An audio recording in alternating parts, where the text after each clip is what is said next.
Welcome to doctor மைக்லீஸ் music therapy channel. இன்றைய பதிவிலையும் the process of learning management அப்படின்ற தலைப்பில் நம்ம பார்க்கலாம். இந்த மேனேஜ்மெண்ட்னு சொல்கிறது ரொம்ப பெரிய அளவில் ஒரு கமர்ஷியல் லெவலில் பார்க்கலாம், ஒரு ஹோம் மேனேஜ்மெண்ட் பார்க்கலாம், ஒரு லேண்ட் மேனேஜ்மெண்ட் பார்க்கலாம், ப்ரொக்ரூட்மெண்ட் மேனேஜ்மெண்ட் பார்க்கலாம். அப்புறம் ஃபண்ட்ஸு மணி மேனேஜ்மெண்ட், ஃபண்ட்ஸ் எப்படி மேனேஜ் பண்ணுறது பார்க்கலாம். அப்புறம் இந்த மேனேஜ்மெண்ட்டுன்னு வருது அந்த வார்த்தை எல்லா இடத்துலையும் அதை பொருத்தி பார்க்க முடியும். பர்சனல் மேனேஜ்மெண்ட், நம்மளை தனிப்பட்ட முறையில் நம்மளோட நடை உடை பாவனைகளை எப்படி மேனேஜ் பண்ண முடியும். இந்த மேனேஜ் பண்ணுறதுன்ற வார்த்தை ஒரு சைக்கலாஜிக்கல் ஆஸ்பெக்ட்ஸில் காட்டிலும் ஒரு கமர்ஷியல் ஆஸ்பெக்டில், ஒரு எக்கனாமிக்கல் ஆஸ்பெக்ட்ஸில், அப்புறம் வேறு எதை அடிப்படையில் கூட அது பொருளாதாரமாக இருந்தாலும் வீட்டு உபயோகமாக இருக்கிற என்ன தனிப்பட்ட முறையில் ஒருத்தர் இண்டிவிஜுவலை பற்றின சொல்கிற செய்தியாக இருந்தாலும் நம்ம இந்த மேனேஜ்மெண்ட்டுன்ற வார்த்தையை வேறு ஆஸ்பெக்டில் பார்க்க முடியும். ஆனால் உளவியல் அடிப்படையில் எப்படி தன்னை பராமரித்து கொள்வது, அது என்ன பண்ண முடியும், பணம் எப்படி பராமரிக்கிறதுன்னு தெரிஞ்சுக்கலாம். அப்புறம் நேரத்தை எப்படி பராமரிக்கிறது அப்படின்னு தெரிஞ்சுக்கலாம். அப்போ உணவு பழக்க வழக்கங்கள், உணவு உண்ணும் முறை, உணவு எடுத்துக்கொள்ளும் முறை, அதை எப்படி பராமரிக்கிறதுன்னு பார்க்கலாம்.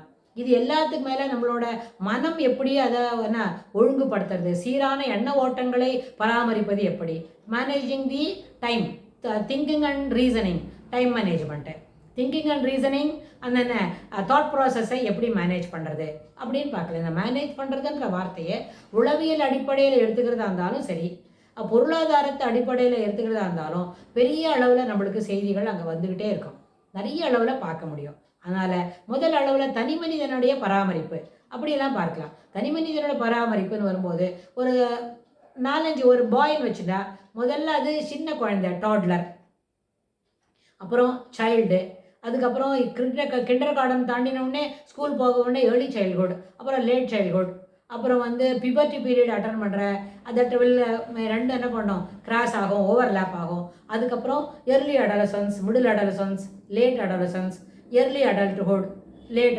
அடல்ட்ஹுட், மிடில் அடல்ட்ஹுட் அப்படின்னு சொல்லி நிறைய அளவில் நிறைய செக்ரிகேஷனில் நம்மளோட லைஃப்பை நம்ம கரெக்டாக ரன் பண்ண முடியும். அப்புறம் மிடில் ஏஜ் முடிஞ்ச உடனே என்ன பண்ண ஓல்டேஜ் வரும். ஓல்டேஜ் எப்போ வரும், 65 வயசு தாண்டின பிறகு தான் ஓல்டேஜ் வரும். 65 கூட எர்லி ஓல்டேஜ், அது ஒரு 9 இயர்ஸ் போகும், 74 இயர்ஸ் வரைக்கும். அப்புறம் 75 to 85 இருக்கிற மிடில் ஓல்டேஜ், ஓல்டேஜில் மிடில் பீரியட். 85க்கு அப்புறம் அப்புறம் ஓல்டேஜ்லேயே லேட்டர் பாயிண்ட் அது கிடைக்கும். 85க்கு அப்புறம் 91, 92 வந்த உடனே you can claim yourself, நிஜமாகவே ரொம்ப வயசாகிட்டது அப்படியே ஆயிட்டம் அப்படின்னு நினைக்கலாம். So early adolescence, middle adolescence, late adolescence போல் early old age, middle old age, late old age அப்படின்னு நம்ம எடுத்துக்க முடியும்.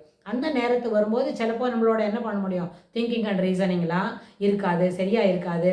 சில சமயம் யோசனை இருக்கும், சில சமயம் பேசுவோம், அந்த பேசுகிற செய்தி மனசில் வாங்கியிருக்க மாட்டோம். ஆனால் நம்ம பேசிட்டோம்னு நம்ம யாரோட பேசணுமோ அதில் என்ன பண்ணோம், எதிர இருக்கிறவங்க மொபைலில் பேசியிருந்தா அதில் ஒரு ரெக்கார்டிங்ஸ் இருக்கும். நம்ம மொபைல்லையே கூப்பிட்டு பேசியிருந்தாங்கன்னா அதுலேயும் காலர் ஐடியில் பார்த்தோம்னா கால் இதை இவளோடையெல்லாம் பேசியிருக்கிறோம்னு நம்ம கண்டுபிடிச்சிக்க முடியும். ஆனால் என்ன செய்திகள்லாம் பேசினோம்னு சொல்லி நினைவு இருக்கிறதுக்கு வாய்ப்பில்லை அப்படின்னு அவங்க சொல்லுவாங்க. அது எப்போ நடக்கும், 85, 86 அது நடக்கும், பட் நாட் பிஃபோர் தட். இப்போலாம் 55 அதெல்லாம் சொல்லக்கூடாது, எனக்கு அதெல்லாம் நினைவில்லை, இதெல்லாம் நினைவு இல்லை அப்படின்னு சொன்னால் நினைவு வைத்துக்கொள்வது எப்படி, how to manage the memory, how to manage the thought process அப்படின்னு இப்போவே மேனேஜ்மெண்ட்டை பற்றி சிறப்பாக தெரிஞ்சுக்கலாம். அப்போது மேனேஜ்மெண்ட் என்ற வார்த்தை ஒரு கமர்ஷியல் ஆஸ்பெக்டில் சொல்கிறதா இருந்தாலும் ஃபண்ட்ஸ் மேனேஜ் பண்ணுறது. இப்போ ஃபண்ட்ஸ் மேனேஜ் பண்ணுறதுக்கு நிறைய பேர் டெக்னிக்ஸ் எல்லாம் சொல்லி தருவாங்க, எப்படியெல்லாம் பணத்தை சேர்த்து வைக்கிறது அப்படின்னு.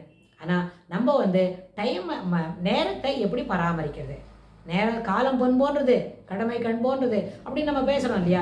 அப்போ அந்த மாதிரி வரும்போது காலம் பொன் போன்றது. அந்த பொண்ணுன்னு சொன்னால் இப்போ தெரியும், பர்சன்டேஜ் சினாரியில் மார்க்கெட்டில் கோல்டு என்ன விலை வைக்கிறது. முன்னாடியெல்லாம் ஒரு கேஷுவலாக பேசும்போது எல்லாருக்கும் 2 கிராமில் ஒரு ரிங் வாங்கி தருவாங்க அப்படின்னா, இப்போல்லாம் 2 கிராமில் ரிங் வாங்கி கொடுத்தா ஒருத்தரோட பாதி மாதத்து பென்ஷன் சரியாக போயிடும். அந்த அளவுக்கு விலையெல்லாம் மார்க்கெட்டில் ப்ரைஸஸ் ஆர் சோரிங் ஹை அப்படி போயின்னு இருக்கு. அதனால் ஃபண்ட்ஸ் மேனேஜ்மெண்ட்டு காட்டிலும் டைம் மேனேஜ்மெண்ட் அப்படின்ற அந்த ப்ராசஸில் முதல்ல நம்ம நிறைய விஷயங்களை தெரிஞ்சுப்போம். தொடர்ந்து அதுக்கு தொடர்புடைய செய்திகளையும் என்னவான ஒரு ஐடியா நடுவில் வந்ததுன்னா we can also share that. இந்த இந்த பிளாட்ஃபார்த்தில் நம்ம அதையும் ஷேர் பண்ணிக்கலாம். இண்டிவிஜுவல் மேனேஜ்மெண்ட் அப்படின்னு வரும்போது அவங்களுடைய நடை உடை பாவனைகளை செம்மைப்படுத்திக்கணும். சமுதாயத்தில் இருக்கிறவங்கள சோஷியல் இன்டராக்ஷன் இல்லாமல் ஒருத்தருமே இல்லை. முதல்ல எடுத்தோடனே ஒரு சின்ன குழந்தை அப்படியானாலும் அதுக்கு ஃபஸ்ட்டு சோஷியல் இன்ட்ராக்ஷன் யார்? ஒரு சோஷியல் ஸ்மைல் அது எங்கே காட்டும்? அம்மாட்ட தான் காட்டும். ஸோ சமுதாயம் இல்லாமல் ஒரு தனி மனிதன் இல்லை அப்படின்ற அந்த வார்த்தையை நம்ம நன்னா ஃப்ளாரசன்ட் கலரில் போட்டு என்ன கலர் வேணுமானாலும் அதில் அடியில் அண்டர்லைன் பண்ணி we can learn ourselves from that. ஏன்னா சமுதாயம் என்பது ஒரு சிறப்பாக தனி மனிதனை என்ன பண்ணும்? செம்மைப்படுத்தும். தன் வீட்டில் இருந்து தன் மனிதர்கள் இருக்கிறவங்க செம்மைப்படுத்துறது எத்தனை பர்சன்டேஜ் இம்பார்ட்டண்ட்டோ அதே போல் சமுதாயமும் ஒரு தனி மனிதனை நன்றாக செதுக்கி தரும் அப்படின்றதுலேயும் எந்த மாற்று கருத்தும் இல்லை. அவன் ஒரு நல்ல படிப்பினையாக இருக்கக்கூடியவன் சமுதாயத்துக்கு நிறைய தேவையான செய்திகளை செய்ய போகிறான்னு சொன்னாலும் அங்கேயும் தன்னை அவன் என்ன படுத்திக்கூடும்? அவனோட செய்கைகளை சீர்படுத்திக்க முடியும். மேலும் மேலும் அதை நம்ம வளர்த்துக்க முடியும். இப்போ நம்ம லீடர்ஷிப் பற்றி பார்க்கணும் அப்படின்னா தன்னுடைய செம்மைப்படுத்திய குணங்கள் நம்மளை என்ன பண்ண முடியும்? லீடருக்காக ஒரு தலைவனாக நம்மளை ஆக்கி காட்டும். தலைவனை ஆக்கி காட்டணும்னா வருமா ஜஸ்ட் லைக் தட் நான் தான் தலைவன் நாளில்லைன்னு சொல்லிகிட்டே போக முடியாது. தலைவனாக இருக்கணும்னா தலைவனுக்கு சில கேரக்டரிஸ்டிக்ஸ் இருக்கும். அந்த கேரக்டரிஸ்டிக்ஸை நம்ம எல்லாம் என்ன பண்ணோம்? கொள்கை அளவில் மாத்திரம் இல்லை, we should imbibe into our self. அதை தன்னுள்ளே நம்ம அதை ஆக்கிக்கணும். The characteristics of the leader அப்படின்னா அந்த லீடர் தனி மனிதனோட என்ன சிறப்புகளை பராமரிக்கணும்னு சொன்னால் அதில் அவன் லீடராக மாறணும்னா அதுக்குண்டான தன்னுடைய முனைப்புகளை அவன் அதுக்கு வளர்த்துக்கணும். ஸோ தனிமுனைப்பு என்ன வளருதோ அது எப்படி வளர்த்துக்க முடியுதோ அதுக்கு தகுந்த மாதிரி தான் அவன் தன்னோட லீடர்ஷிப்போட குவாலிட்டியை என்ஹான்ஸ் பண்ண முடியும். லீடர்னு சொல்லிட்டா அவன் என்ன பண்ணக்கூடாது? தவறாக பேசக்கூடாது. முதல் விஷயம் அவனுக்கு ஒரு தைரியம் இருக்கணும். ரெண்டாவது எதையும் நேர்கொண்ட எண்ணத்தோட பார்க்கணுமா இருக்கணும். எது சரியோ அதெல்லாம் தெரிஞ்சுக்கணும்.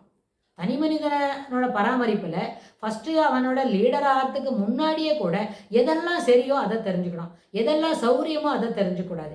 ஈஸியாக வரதெல்லாம் சரியாக இருக்க முடியாது. சரியாக வரதெல்லாம் கடினமான உழைப்பு மூலம் கிடைக்கக்கூடியதாக இருந்தாலும் கூட அதை என்ன பண்ணணும்? சரியான விஷயங்கள் எதுவோ அதை தான் தெரிஞ்சுக்கணும். நேர்மையாக இருக்கிறது எதுவோ அது சில நேரத்தில் கடினமாகத்தான் இருக்கும். ஆனால் அந்த கடினத்தை என்ன பராமரிக்காமல் கடினத்தை பற்றி அதை யோசிக்காமல் கடினத்துக்குள்ளே தன்னை ஆட்படுத்தி கொண்டு நேர்மையாக இருக்கணும்னு தெரிஞ்சிட்டா அவனை ஜெயிக்கிறதுக்கு புதுசாக 100 ஆள் அதுபோல் ஒரு கடினத்துக்குள்ளே தன்னை ஆட்படுத்தணும் வந்தால் தான் அவனை ஜெயிக்க முடியும். இல்லாட்டி போனால் அதுபோல் ஒரு தலைவனை ஜெயிக்கிறது ரொம்ப சிரமம். வெறுமை வாயில் சொல்லலாம். வாயில் சொல்லும்போதே ஒரு பொருள் எப்படி இனிக்காதோ, வாயில் பேசும்போதே ஒரு பொருள் எப்படி விதவிதமான சுவைகளை எப்படி காட்டித்தராதோ அதுபோல் வாயிலே ஜெயிச்சிருவேன்னு சொன்னால் ஜெயிப்பு நம்மளை அடையாது. ஜெயிக்கணும் என்று சொன்னால் வெற்றி என்பது முயற்சி பெற வேண்டியது, கடையில் வாங்கக்கூடிய விஷயம் இல்லை. அதே மாதிரி ஒரு இனிப்பு என்பது அது கடையில் வாங்கலாம், ஆனால் அது சாப்பிட்ட பிறகு தான் அது இனிப்பா இல்லையான்னு தெரியும். ஸோ சில சுவை என்பது அருந்தி சுவைத்து பார்த்து தான் தெரிஞ்சுக்கணுமே தவிர வெறும் வார்த்தையிலே ஒரு பேப்பரில் இது கசப்பாக இருக்கும் அப்படின்னு எழுதினதை படித்தாலே அது கசப்பாக இருக்காது இல்லையா? செய்திகள் கசப்பாக இருக்கும், கசப்பு உணர்வுகள் இருக்கும். ஆனால் கசப்பான உணர்வுகளுக்கு மேலாக மகிழ்ச்சி அப்படின்றத உணர்வை நம்ம 2 பேர் சேர்ந்து சிரிக்கிறோம், 2 பேரோட சேர்ந்து அளவலாகிறோம், நட்பு மூலமாக சில ட்ரைவியல் திங்ஸை பகிர்ந்துக்கிறோம். சிறு சிறு எண்ண ஓட்டங்களில் எப்போது நம்ம ஸ்கூல் நாளில் பேசினது இல்லை கல்லூரி நாட்களில் பேசினதெல்லாம் ட்ரைவியல் திங்ஸ் எல்லாம் ஷேர் பண்ணிக்கிறோம். அதில் இனிமையான உணர்வுகள் வருகிறது அப்படின்னு சொன்னால் அப்போ நம்மளுக்கு என்ன வரும்? மகிழ்ச்சியான எண்ண ஓட்டங்கள் இருக்கும். அப்போ நம்ம மகிழ்ச்சியை பேப்பரில் எழுதி பார்த்தாலும் மகிழ்ச்சியாக இருப்போம். மகிழ்ச்சியை உண்மையாகவே மகிழ்ச்சியை என்ன பண்ணுவோம்? உணர்ந்தும் கொண்டு இருப்போம். அதுபோல தான் கசப்பான உணர்வுகள் கசப்பான நினைவுகள் கூட நம்மளுக்கு என்ன பண்ணோம்? அதே போல் ஒரு கசப்பான ஒரு எண்ண ஓட்டத்தை கொடுக்கும். ஆனால் அந்த கசப்புன்ற சுவையை நம்ம அதனால் என்ன பண்ண முடியாது? உணர்ந்துக்க முடியாது. ஏன்னா அறுசுவை என்பது சுவைன்னு சொல்லும்போது சுவைத்து பார்த்து தான் தெரிஞ்சுக்க முடியும். அதனால் தனிமனித பராமரிப்பு வரும்பொழுது உணர்வுகள் ரொம்பவும் முக்கியம். உணர்வுகள் முக்கியத்துவம் வாய்ந்ததாக அமைகிறது. உணர்வுகள் முக்கியத்துவம் இருக்கணும்னு சொன்னால் எதையும் சரியான விஷயங்களை சரியாக புரிஞ்சுக்கணும். அப்புறம் உண்மையான விஷயங்களை உண்மையை மட்டுமே புரிஞ்சுக்கணும். உண்மைக்கு புறம்பானவற்றை உண்மை என்று சொல்லிக்கொண்டு என்ன பண்ண முடியாது? அது உண்மைன்னு நம்ம ஊர்ஜிதப்படுத்த முடியாது. உடனே இது என்ன பண்ணோம்? தனிமனித சுதந்திரம், தனிமனிதர பராமரிப்பு அப்படின்னு சொன்னால் இதில் மேனேஜ்மெண்ட் என்ற வார்த்தைக்கு முக்கியத்துவம் கொடுக்கலாம். இதுக்கு தொடர்புடைய செய்திகளை நம்ம வரப்போகிற பகுதிகளிலும் பார்க்கலாம். தேங்க்ஸ் ஃபார் வாட்சிங்.